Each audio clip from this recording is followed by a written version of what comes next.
Shadays, welcome back to my day. As you can see from the title and the video, we're unboxing my new phone, a Samsung Galaxy Z Flip 5. The first time I went overseas, I saw the phone on display, and of course in the K-dramas I loved so much, which right now might I add are traumatizing me.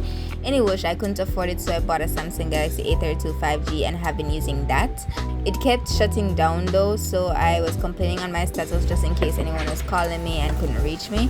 And then my mom sent some stuff from abroad and told me that my Mima bought it for me. I nearly cried, but I didn't, because for some reason this year my tears are all dried up.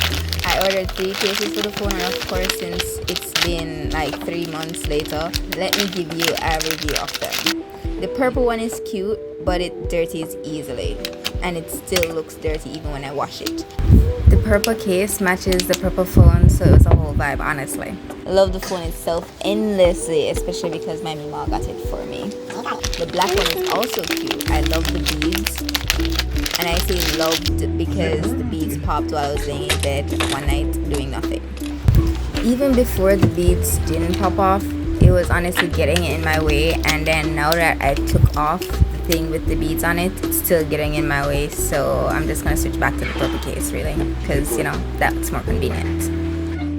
And the silver one is so aesthetic, and I love butterflies, absolutely love butterflies, but the case hinge on the side is so stiff. It also blocks my fingerprint scanner because of the excess hump at the sides, and I don't like that it has no hinge protector for the phone.